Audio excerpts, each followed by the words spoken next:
también nosotros estamos pegados a la superficie de la Tierra debido al campo gravitacional, o las cargas cerca de otras cargas, repeliéndolas o siendo repelidas o siendo atraídas, como también los imanes cerca de otro imán va a ser repelido o va a ser atraído dependiendo de la polaridad. A este tipo de fuerzas, por tanto, se llamó fuerzas de campo. Entonces había necesidad de definir qué era el campo. Nos ocuparemos en particular del campo eléctrico que genera una carga, ¿no? En todo el espacio que les rodea, en cada uno de los puntos que les rodea. Para eso, nosotros vamos a muy brevemente definir el campo eléctrico. Para definir cuantitativamente, es decir, con qué fórmula vamos a calcular el campo eléctrico, en el espacio que rodea a una carga, en todo ese espacio que rodea una carga, en este caso a esta carga, se coloca una carga llamada carga de prueba, una carga muy pequeña y de signo positiva. En cualquier punto, en este caso la distancia R. Allí sabemos que esta carga le va a ejercer una fuerza, como son de signo igual, se les repele. La flecha negra es el vector fuerza. Entonces se define como vector campo en este punto, generada por esta carga, campo generado por esta carga, a un vector que es paralelo a la fuerza de Coulomb. Por tanto, tiene la misma dirección y el mismo sentido de la recta que une a dichas cargas, pero por unidad de esa carga de prueba, o sobre esa carga de prueba.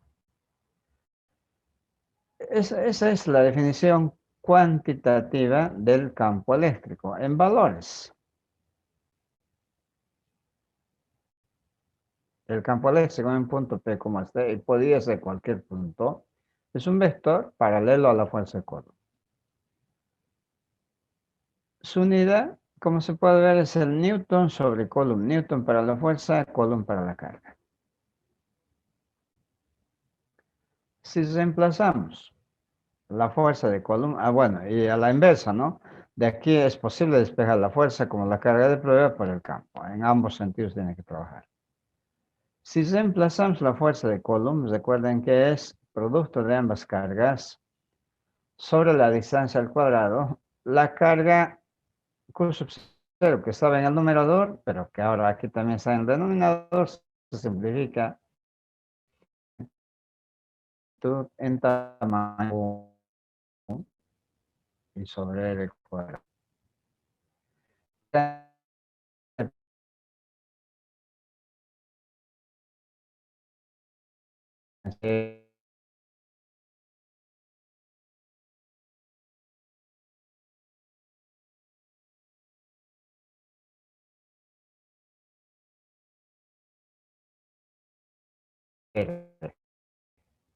Este minúscula.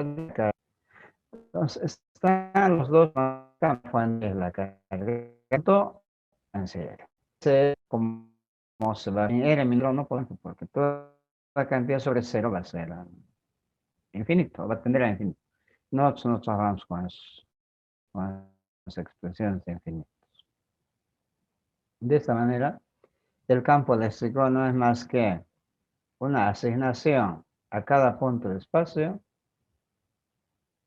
un vector. De esta manera podemos entender el campo eléctrico como la influencia que genera esta carga en todo el espacio que les rodea. Esa influencia se determina mediante el campo.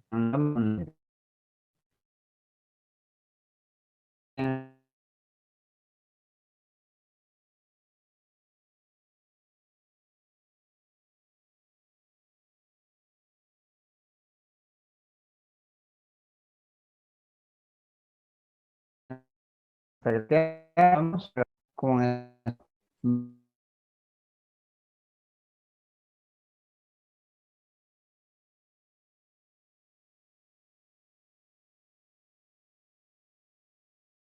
no sé hasta qué punto ustedes han comprendido la presentación del campo. No hay tampoco mucho de qué preocuparse. Si existe o no existe, si cree o no cree en el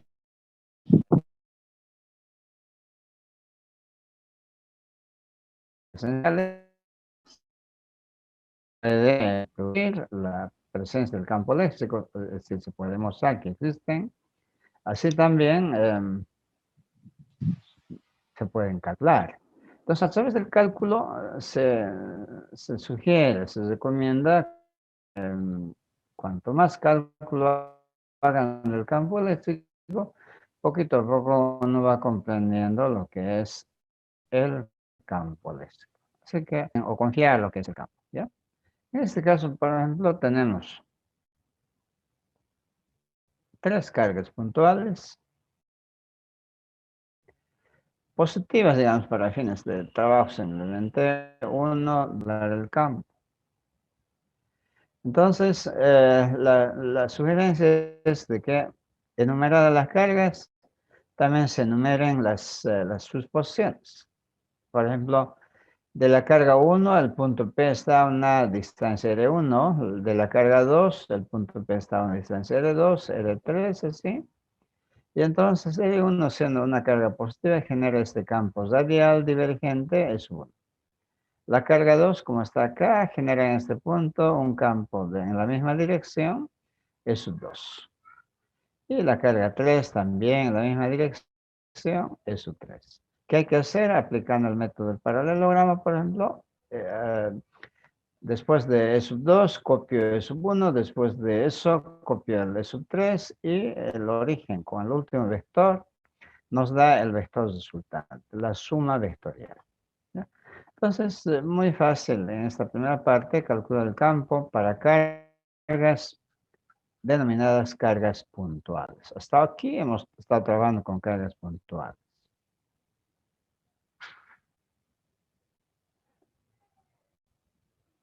Sí, entonces el campo total no es más que la suma vectorial de todos los campos. ¿Y cómo saben sumar vectores? Hay muchas formas, método del paralelogramo, método del polígono, método de trigonométricos como teorema de senos, cosenos, hay varios métodos, pero nosotros vamos a propender, como dijimos desde el primer punto, diagrama de cuerpo libre por componentes cartesianos. ¿Ya? Bien, entonces tenemos, eh, bueno, a continuación calculamos el tamaño de los campos, ¿no? Vectorialmente tenemos que señalar y luego los componentes. En este caso, el tamaño de cada campo, su magnitud, miren, de la fórmula que en la página anterior, KQ sobre R al cuadrado, para el campo 1, carga 1, y la distancia a la que se encuentra el punto P de la carga 1. Lo mismo para la carga 2, lo mismo para la carga 3. Aquí, las cargas podrían ser de signo positivo o negativo, no se contemplan los signos. ¿Por qué razón? Porque aquí estamos diciendo si es carga positiva, será pues divergente su campo. Si fuera negativa, sería una carga dirigida hacia la carga negativa. Ya estamos tomando en cuenta su signo. Entonces no podemos tomar doble el signo de la carga. Entonces, es como dice su magnitud, se calcula en valor absoluto. Valores simplemente. ¿Ya? De esta manera, eh, recalcamos que si en este punto le interesa, lo mismo si a usted le anda como tarea, en cualquier punto podemos calcularlos, pero obviamente no puedo calcular en R1 igual a 0, ni en R2 igual a 0, es decir, en estos puntos, aquí, aquí, aquí, no puedo calcular los campos porque serían ceros y tendrían igualmente a infinito, ¿no? Pero Aquí debe haber, qué sé yo, 10 a la octava puntos. Quitarle 3 puntos a eso, pues, es como no sé, unos 5 granos de arena en una playa donde el número de granos es del orden de 10 a la 24 o a la 28 partículas, ¿no? No tiene sentido eso, ¿ya? Bien, eso es lo que se ha indicado acá. En R1, R2, ceros no se calcula. A ver, de nuevo, nos vamos a apurar acá. En R1, R2 igual a 0, no calculamos el campo, sino en cualquier punto.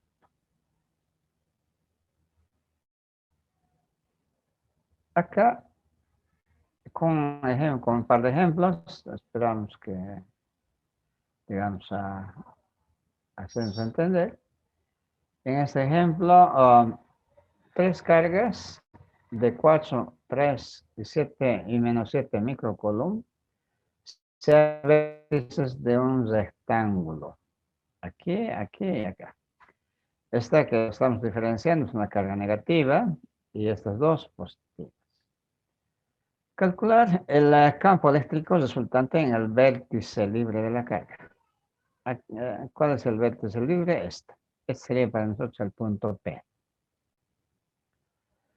procedimiento no es muy diferente a la ley de Coulomb. En realidad es idéntico. Bueno, tiene algunas cosas diferentes. ¿No? Uno, trazar el esquema. A veces no nos dan este esquema. Así nomás la redacción. Entonces hay que trazar el rectángulo. Ustedes lo pueblan con las cargas en las posiciones que prefieren. Carga esta aquí, como queda, pero queda de acuerdo al enunciado. Un rectángulo tiene 4 lados. Como estamos trabajando con 3, y el vértice libre será este. O podrían haber elegido este, cualquier otro punto. ¿Ya?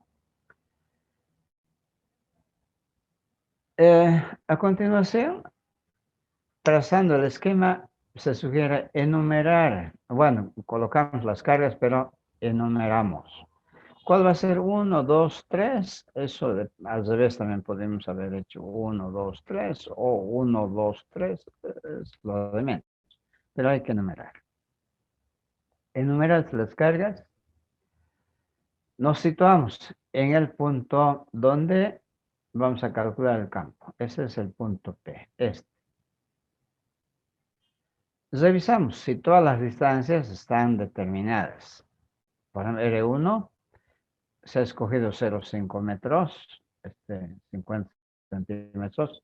De paso, todo en unidades internacionales. Nada de centímetros, milímetros, pulgadas, nada. Todo en unidades internacionales. ¿Ya? 0,5 metros, este lado, ese es R1. Curso 2, que está acá. Miren, no tenemos esta distancia, pero tengo este otro lado del rectángulo, 0,3 metros. Entonces, como esa hipotenusa puedo calcularlo, me resultó 0,58 metros. Hay que calcular. Y finalmente, la carga 3, no, está la distancia de 0,3 metros exactamente del punto P a esa carga. Así que está construido en el paso 2.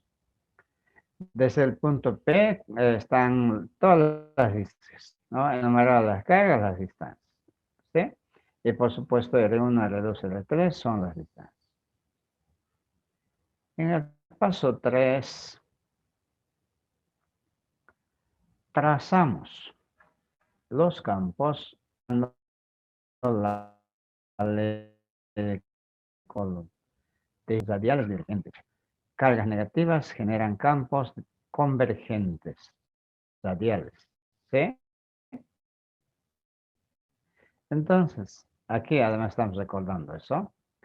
La carga 1, en esta dirección, por ser positiva, genera el subunus radial divergente. La carga 2 genera este campo también positiva radial divergente. Pero la carga 3 es negativa, por tanto genera un campo radial dirigida convergente hacia esa carga. ¿Ya? Eso es lo que dice el punto 3. En el punto 4 calculamos el tamaño de estos campos. Así, por ejemplo, el primer campo será la constante K, 9 por 10 elevado a la novena. La primera carga, 4 por 10 micro, micro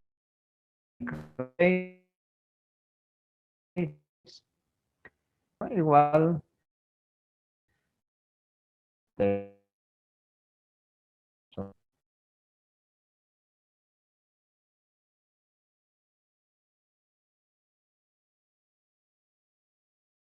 calculamos el campo 2 menos 6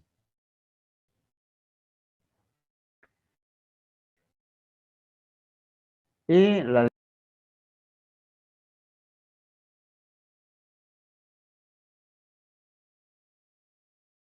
carga. Y sobre la distancia al cuadrado que nos da 700.000 newtons sobre Coulomb. Estos valores revisamos, si hay algún error lo corregimos más. Bien, eso fue en el paso 4. Ahora en el paso 5, el diagrama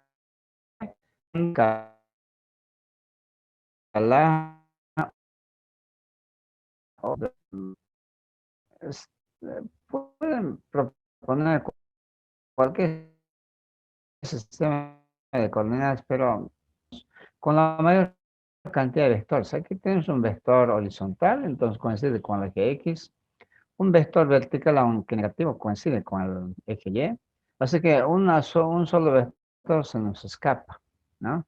No importa eso, descomponemos. Como que eso es lo que se sugiere en el paso sexto.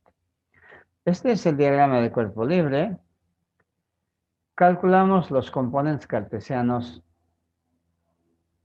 ¿no?, del campo resultante. Pero, ¿cómo voy a hallar de esos dos componentes si no conozco su dirección? Entonces, ese cálculo hay que hacerlo antes de pasar o en el intermedio. Aquí veo que el ángulo alfa es el ángulo que forma el vector E sub 2 con el eje horizontal. Saco eso.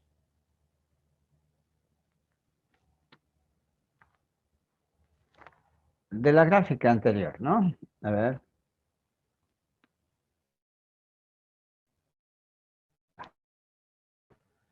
Miren, la dirección de E sub 2 es esta, de la hipotenusa. Y la hipotenusa forma con el eje horizontal o con el lado horizontal este ángulo alfa. Y eso puedo calcularlo porque tengo este cateto y este cateto. Si no, como conocemos también la hipotenusa, usted puede trabajar con seno, coseno o tangente. Cualquiera de ellas nos va a dar lo mismo. El ángulo alfa que se calculó con tangente, en este caso como arco tangente, nos dio 30,96 grados. Y con eso, por tanto, puedes componer. Este será E sub 2 por ser cateto opuesto, E sub 2 seno de alfa. Y este será E sub 2 coseno de alfa por ser cateto adyacente. Bien, entonces ya hemos hecho eso. Aquí me faltaría los valores de los componentes de E sub 2. Pero aquí es resumen. Componente horizontal. Es la suma algebraica de todos aquellos vectores que tienen la dirección X. Y en la dirección X está este es 2. Es reemplazar valores, da 212.800 y tal. Para componente Y, este vector que es negativo, porque está apuntando hacia el eje negativo de Y, ¿no? Porque yo también podría haber puesto positivo hacia abajo, pero se me ocurrió hacia arriba, en ese sistema es negativo y más este otro componente que apunta hacia el eje positivo Y, es 2 seno de alfa, que está acá, que también da este valor y da un valor negativo, la suma, ¿no?, algebraica. Sus unidades de ambas son newton sobre Coulomb. De estos resultados ustedes pueden sacar su magnitud elevando al cuadrado sus componentes. Pitágoras, ¿no? Es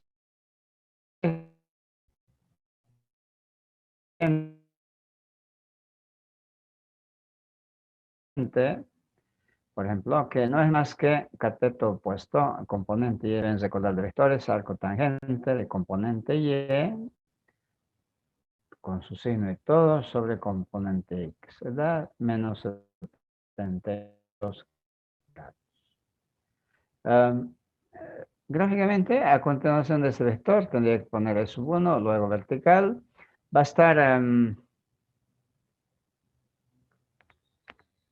sí, a ver, fíjense imaginariamente, aquí un vector, aquí el otro vector. El vector resultante va a apuntar de aquí hasta aquí más o menos. Entonces, ese ángulo es el, como estamos recorriendo en el sentido con su reloj, negativo menos 72,1 grados. Y su tamaño es. Esa es la forma de calcular el campo resultante para cargas puntuales. Pueden haber 4 o 5 cargas o 2 simplemente. No hay problema. No, el procedimiento es el mismo. Eh, el tiempo corrió. La segunda parte se refiere al cálculo del campo eléctrico, pero para distribución continua de carga. Vamos a presentarlo. La idea y luego el cálculo veremos en una segunda parte, ¿ya? Los cuerpos reales están confeccionados, ¿no? Sobre todo si son fabricados para alguna aplicación, en forma de varillas, alambres, ¿no? Cilindros delgados si quieren, placas, láminas, esferas, cilindros, cubos, etcétera. Son cuerpos que tienen una dimensión, varillas, alambres, o láminas, 2 dimensiones, y esferas, 3 dimensiones, ¿sí? O cilindros, etcétera, etcétera. Entonces, tenemos cuerpos así, en una dimensión, 2 dimensiones, 3 dimensiones. Y cuando se cargan estos cuerpos con electricidad, una primera simplificación es de que se carguen con una distribución de carga uniformemente en todo el cuerpo. Si es un alambre, en todo el alambre. Si es con carga positiva, con carga positiva. Si es una placa, lo mismo. Y un cuerpo con 3 dimensiones, lo mismo. Así se habla de una distribución lineal para cuerpos que tienen una dimensión, superficial para los que tienen 2 dimensiones y de volumen para 3 dimensiones. Siendo la distribución uniforme, es necesario para definir el tamaño de las cargas, tipificar, si es una varilla, por ejemplo, como este, tipificar o trazar un elemento pequeñito de tamaño de X. En esa longitud de tamaño de X cabe una diferencial de carga tan pequeñita que no es más que lambda, que es la densidad lineal de carga por dx. O si quieren lambda, distribución lineal de carga, se define la carga que está depositada en ese segmento sobre ese elemento, el tamaño de esa longitud, de Q sobre dx, ¿no? Por eso la densidad lineal de carga, su unidad es coulomb sobre metro. Lo mismo para placas que tienen 2 dimensiones. La carga que está aquí en este elemento de área chiquitita de A no es más que sigma, y sigma se llama densidad superficial de carga, o de carga superficial. Entonces la carga total que está allí es sigma por dA, o sigma se define como la carga sobre el área de este tamaño. Y si toda la placa conocemos la carga total en toda la placa, y la placa total también lo mismo, sigma si es constante, la carga total sobre el área total, lo mismo, no hay problema, su unidad Coulomb sobre metro cuadrado. Y para el volumen lo mismo, por supuesto, el elemento de carga que hay aquí es Rho por dB, siendo Rho la densidad de carga volumétrica, o Rho se define como la carga que tiene sobre el volumen que tiene. Y si conocemos el total, lo mismo, ¿no? La carga total sobre el volumen total. Su unidad, Coulomb sobre metro cuadrado. Ese es el modelo. Por tanto, esta pequeñita carga en este punto que está a la distancia aérea, ¿qué campo formará? Sobre esa carga que está en una superficie tan pequeñita, ¿qué campo generará en este punto? Lo mismo para un elemento de volumen diferencial muy pequeñito. ¿Qué campo formará en este punto? Esa es la pregunta, ese es el planteamiento. ¿Ya? Entonces, nosotros haríamos un paréntesis. De unos 3 o 5 minutos intentaríamos volver. Yo me confío esta vez que sí lo vamos a hacer. Hola jóvenes, entonces un pequeño receso de unos 5 minutos. Está bien, ingeniero. Gracias, ingeniero. Ya. Entonces vamos a...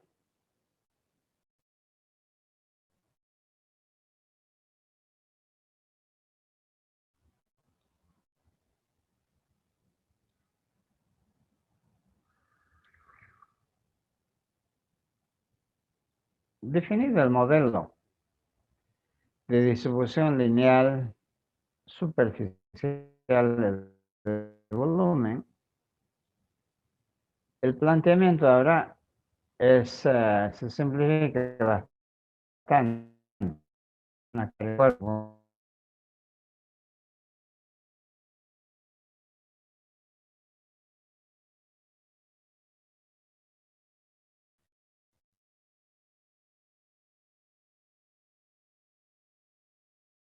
Una carga, un carga que una diferencial de carga que está en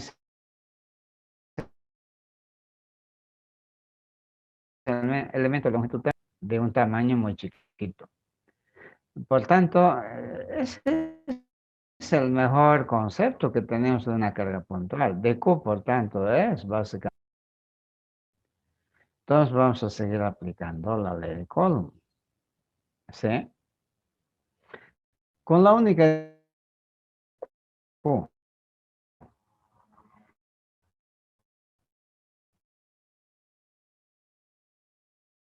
Y el campo que genera también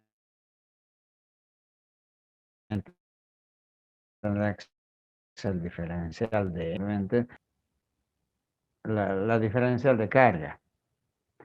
Perdón, el valor del campo con referencia al elemento de carga. Entonces, lo que hay que hacer es, para calcular el campo total, aplicar la integral miembro a miembro. Es todo.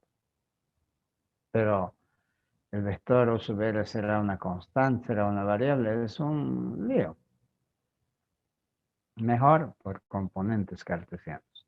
Escribimos este vector para componente X, para componente Y. En esas direcciones los vectores unitarios I0, J0 o K0 son constantes.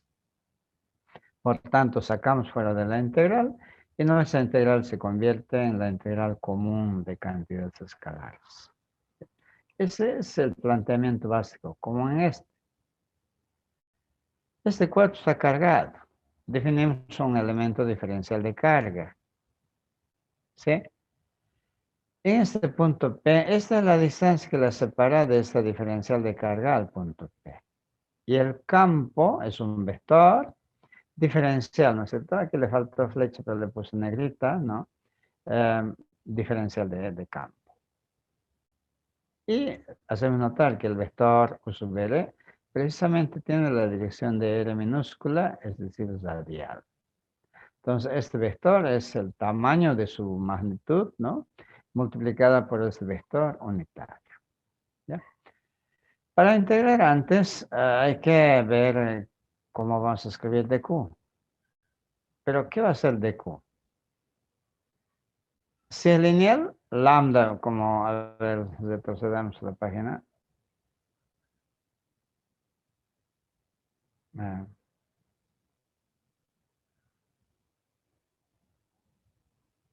Ya está. Si es lineal, dq va a ser lambda por dx. Si es superficial, va a ser sigma por dA. Y si es volumen, va a ser rho por dV. ¿Sí? Entonces, ese es el truco. Lo que hay que hacer entonces es simplemente reemplazar el valor de dq dependiendo si es lineal, superficial o de volumen, y por componentes lo vamos a integrar. Las palabras son fáciles de decir, trabajar siempre es completo, así que vamos a un ejemplo, como ejemplo. En este caso, calcular el campo eléctrico en el punto P mayúscula. Aquí es el punto P mayúscula, generado por una varilla. Esta varilla de longitud 3 metros, aunque está aquí en forma algebraica L minúscula, pero que lleva una densidad de carga lineal, es un dato lambda de 12 nanocoulombs sobre metro. O sea, lambda es un dato. A veces se da, a veces no se da. En este caso se ha dado. ¿Ya? Coma, como se indica en la figura. ¿Sí? Y además sea esta distancia que hay de aquí hasta el punto P, 1 metro. ¿Ya? Entonces, el extremo izquierdo de la varilla, el punto donde nos piden hallar el campo, hay 1 metro de separación.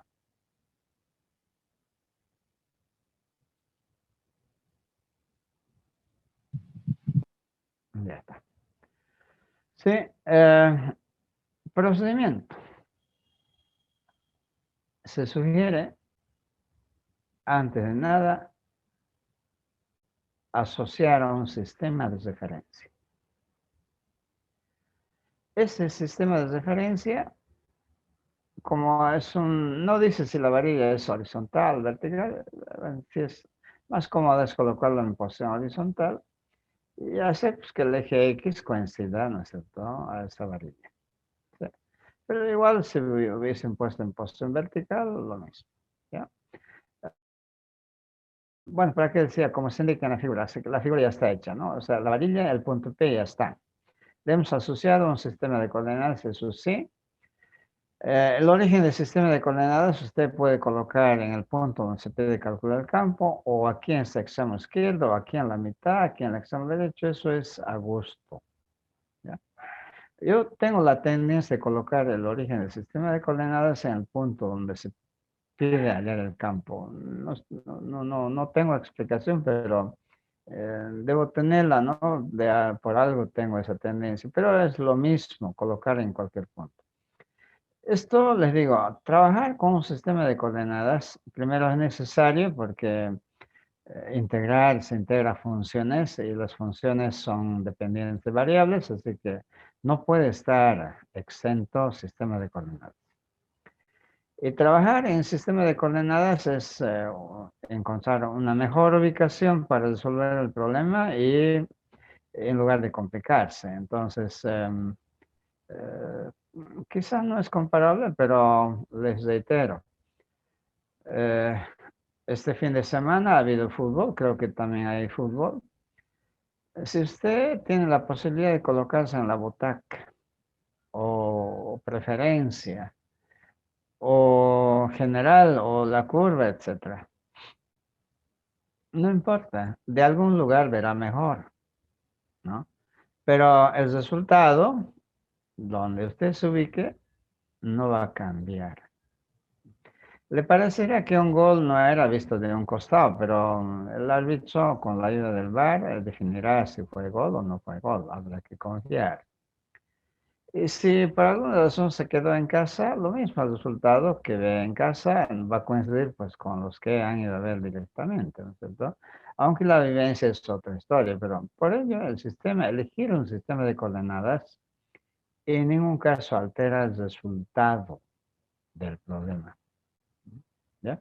Pero uno, dependiendo de su preferencia, se debe colocar, reitero, en el lugar o en la forma que facilite la solución del problema.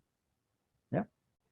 Bueno, en la siguiente página presentamos unos cuantos pasos, a manera de sugerencia también, sencillos de practicar, algunos ya hemos adelantado con el nombre de procedimiento, ni siquiera método, sino simplemente procedimiento. Uno, trazar el esquema. Si no estuviera hecho, hay que trazar el esquema. Pero inmediatamente teniendo el esquema, hay que asociar un sistema de coordenadas con las características que les he indicado. Ustedes pueden colocar donde sea lo que les dé mayor confianza. 2. Aquí comienza ahora el problema. Ubicar un elemento diferencial de X. Como es una varilla, tiene una sola dimensión. Y como está en el eje X, mejor de X sobre la varilla. Y desde allí trazar ese vector posición R hasta el punto P. ¿Dónde se traza el vector D? Eso está ya en la gráfica. No quise hacer varias gráficas, que quizás era mejor. A ver, pues retrocedamos. Ya está. Estaba la varilla, le hemos asociado un sistema de coordenadas. El punto también donde nos han dicho que vayamos a calcular el campo está.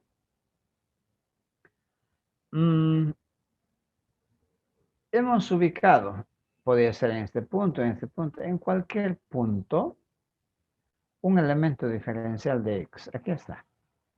Chiquitito, sobre la varilla un punto diferencial. No este extremo izquierdo ni el extremo derecho, un punto cualquiera. ¿Ya? Aquí está depositada la carga de Q, que es lambda por dx. Desde aquí dice, trazar el vector posición R hasta el punto donde nos han pedido el campo. Y en este punto, trazar el vector campo que genera la carga de Q. Aquí, por favor, no es campo E, es campo DE. No sé, el D se borró, lo borré. Es un campo diferencial DE. Aunque sea con ustedes, si tienen, tomando apunte, no sé, tienen que añadir DE, un campo diferencial. Una diferencial de carga genera un campo diferencial DE. ¿Ya? Eso es lo que dice el paso que hemos leído. Vamos a pasar.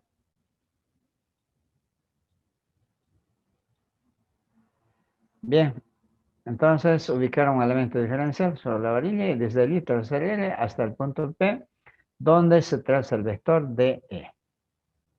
El tercer paso, determinar los componentes de este vector. En nuestro caso, volvemos de nuevo a la gráfica. En nuestro caso, siendo este el vector DE, tiene dirección horizontal, aunque negativa. ¿No es cierto? Si es el eje positivo X, está dirigido hacia el eje negativo de X, ¿no? Pero no tiene componente vertical. ¿Sí? No hay necesidad de descomponer entonces. Solamente calculamos componente X. ¿Ya?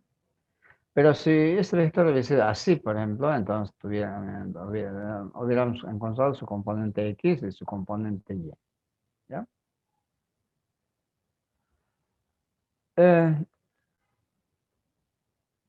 Entonces eso es lo que dice el paso 3. Recargamos. En nuestro caso, el componente Y es 0 y el campo resultante solo es horizontal. Pero fíjense en este componente horizontal. Si bien es menos porque está apuntando hacia el eje negativo, K de Q sobre R al cuadrado, de Q reemplazamos por su valor lambda por dx sobre R al cuadrado. ¿Cuántas variables hay? K lambda son constantes. X es variable, diferencial justamente de esa variable, de X. Pero R es otra variable.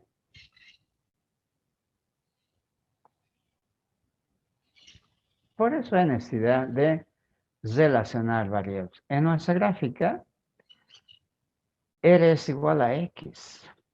Hay necesidad de volver, aunque nos lleve tiempo.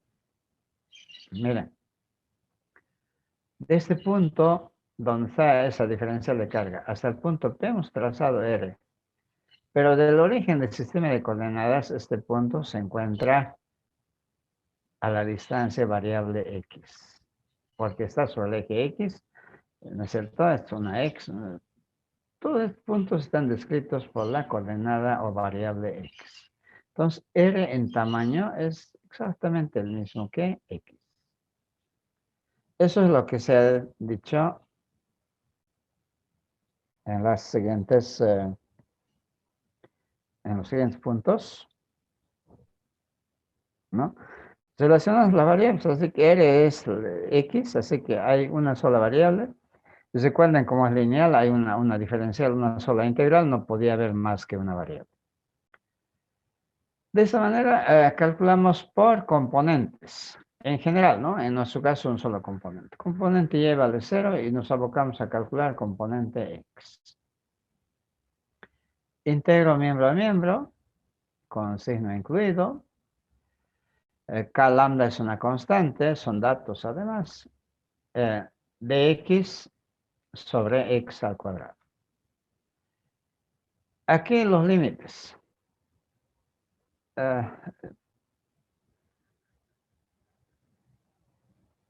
Un paso más.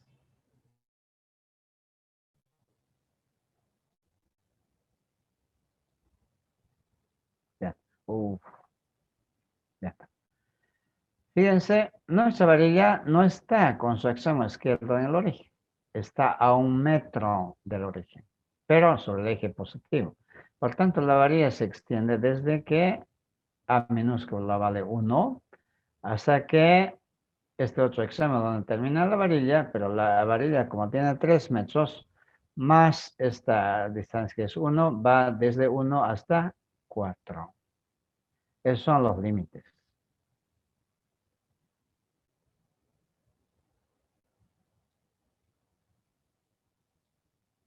Por eso en el cálculo aparece ya con sus límites. Componente x menos k lambda desde 1 hasta 4 de x sobre x al cuadrado. Se ha hecho el cálculo manualmente. Este menos con este menos se vuelve más. Y se ha hecho el reemplazo de los límites. Primero para el límite superior, 1 sobre 4 menos 1 sobre 1. El resultado es negativo, menos 3 cuartos k lambda, que es reemplazado k y lambda, menos 81 newton sobre Coulomb. Y componente es 0, como ya se dijo. Entonces se puede calcular su dirección, también su tamaño, magnitud, dirección, Pitágoras siempre. Y se queda en la dirección con tangente, componente y sobre componente x, obviamente es, por ser componente x negativo, da 180 grados. ¿Ya? ¿Sí? Ese es el procedimiento para hallar campos cuando la distribución de carga es continua. No sé si tenemos más algún otro comentario. A ver, vamos a ver si hay. Otro ejemplo, también es una varilla de 8 metros de longitud que lleva una carga distribuida uniformemente de 6 nanocoulombs sobre metro, que es lambda, ¿no? Calcular el campo eléctrico en el punto P de la figura. Aquí. ¿Sí? El procedimiento es lo mismo. Hacemos el esquema, un sistema de coordenadas. Miren, no he colocado en este caso el origen del sistema de coordenadas en el punto P, pero por lo menos he hecho pasar el eje Y sobre el punto P. ¿Por qué razón se hubiese colocado aquí el eje X? Es que la varilla no estaría sobre el eje X, aunque sería paralelo, pero se me complica mejor el eje X coincidente con el eje paralelo. Perdón, la varilla coincidente con el eje X, ¿no? Bien. Hecho eso, fíjense la distancia que hay del punto P a la varilla. No estaba en la redacción, pero como dice en la figura, es 4 metros. Podría haber sido 8 también.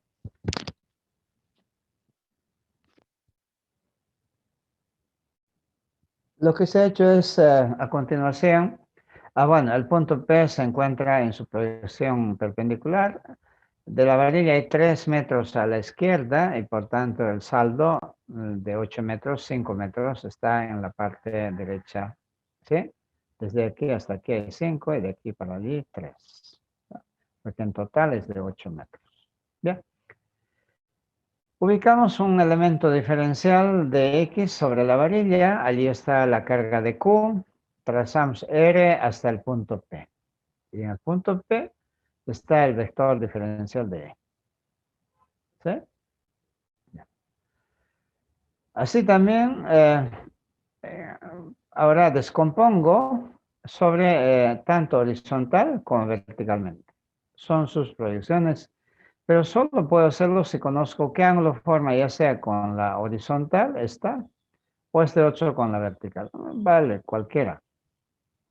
En este caso de E, en su componente Y va a ser escateto opuesto de E, que es la hipotenusa por coseno de teta, y este viene a ser cateto opuesto, va a ser de por coseno de, perdón, por seno de teta. ¿Sí? Bien, como aquí su componente X diferencial de este vector es k lambda de X seno de teta sobre R cuadrado. Aquí hay una omisión, es menos, ¿sí? Porque está apuntando hacia el eje negativo de X, es menos. ¿Ya? Bueno, lo corregiré también, ustedes pueden ir corrigiendo. Componente Y, este componente Y es k lambda, el tamaño de lambda por dx es de q, ¿no? Sobre r al cuadrado, por ser cateto adyacente coseno. Pero observen una vez más, aquí hay una x, hay una r y teta. Y realmente se ve que son variables. Mira, x va cambiando para hacer toda la carga que hay en la varilla. R con eso va cambiando de posición, así, así, va cambiando aquí hasta el otro lado también. Y tita se va agrandando tanto a la derecha como a la izquierda, así que son 3 variables. Y tengo una sola diferencial. ¿Cómo voy a hacer para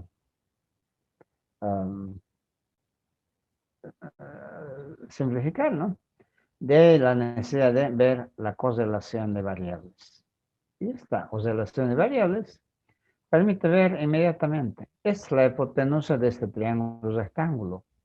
Entonces, esta cantidad es 4 al cuadrado, 16, por favor, cambiamos, más el otro cateto opuesto que es x al cuadrado. 4 al cuadrado, 16, y este x al cuadrado. Aquí se me fue, en la presentación no es posible corregirlo, ¿no? Y seno de teta, cateto puesto sobre la hipotenusa, por ejemplo.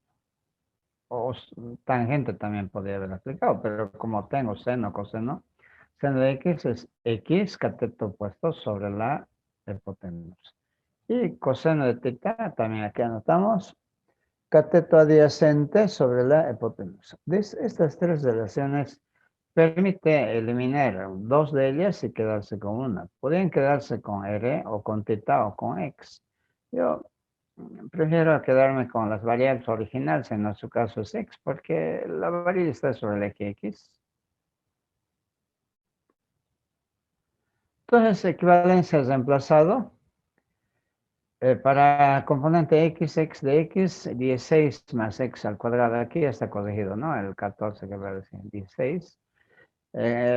Estaba al cuadrado, pero como tiene aquí seno, también elevado al cubo, como r es a la raíz cuadrada, así que aquí es 3 menos. Retrocedemos, sino para ver de nuevo. Miren.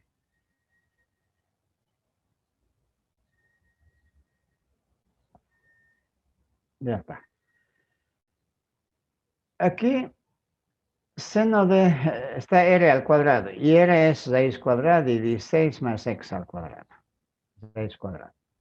Seno de teta es x en el denominador, en el numerador, sobre r, y r es otra vez raíz cuadrada de 16 más x al cuadrado.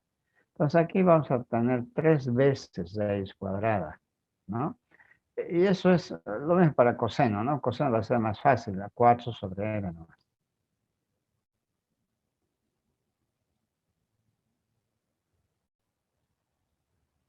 Entonces aquí componente de x, desde x de x y asumido 16 más x al cuadrado, con signo que les dije, ¿no? Menos. El límite inferior, ¿cuánto vale? Para la parte que quedó a la parte izquierda del origen del sistema de coordenadas 3, ¿cómo está? La parte izquierda es negativo y el extremo derecho acababa en 5 para que toda la longitud, que es de 8 metros, esté en los límites, comienza desde menos 3 hasta 5. Para ahí es lo mismo, se ha reemplazado con coseno de tita. Y la integral es inmediata, una sola variable, ya no hay 2 o 3 variables. Y ese tipo de integrales cualquier calculadora está en posibilidades de calcularlo o también ustedes manualmente aplicando cualquier método de integración. ¿Ya? Aquí para una sustitución será suficiente. Y aquí un cambio de variable, yo creo que sí, secante o tangente puede ser. Pero mejor enseñarle el problema a la calculadora. La clase que usamos comúnmente, se pueden aplicar. O en sus celulares bajar alguna aplicación integral, es lo mismo. O mejor si tienen las calculadoras científicas, con los límites les va a dar un valor simplemente. Los reemplazan, lo multiplican por las constantes. Este es el procedimiento de cálculo. Se acabó nuestra presentación. Ese es el procedimiento de cálculo del campo eléctrico para cualquier forma de distribución de carga. Más sencillo para distribuciones lineales, algo más complicado, doble integral para distribuciones superficiales y triple integral para distribuciones de volumen. Nosotros, para no hacer que la parte del cálculo opaque a nuestro trabajo, que es hacer física al final, ¿no? Vamos a trabajar para este nivel únicamente con distribuciones lineales, pero en el libro va a encontrar distribuciones superficiales de volumen. Entonces escogen los de distribución lineal simplemente, ¿ya? Jóvenes, consultas finales, estamos en el límite de nuestro tiempo también.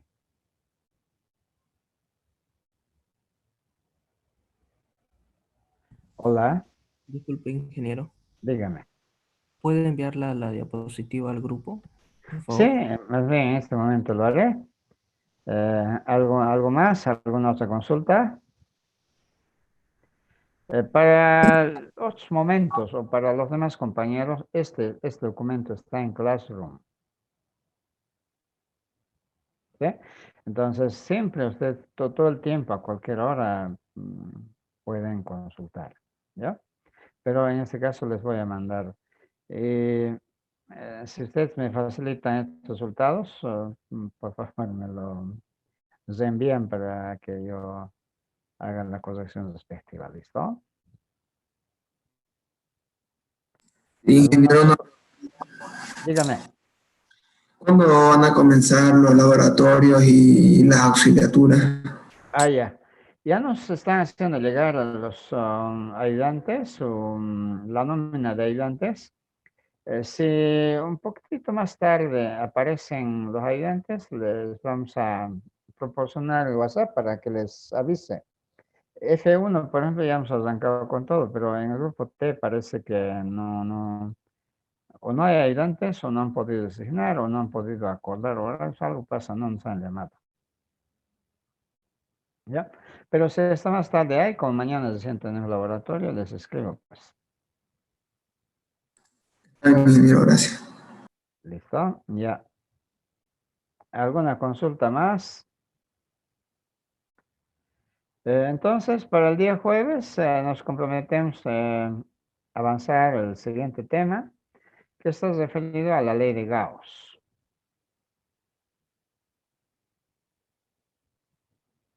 En nuestro libro para problemas siempre es ser Y. Ya. Entonces, hasta el día jueves. Hasta luego. Hasta luego, ingeniero. Tenga buena tarde. Ingeniero. Igualmente. Hasta luego, ingeniero. Hasta luego, ingeniero. Listo. Chao, chao. Chao, chao. Hasta luego, ingeniero. Hasta luego.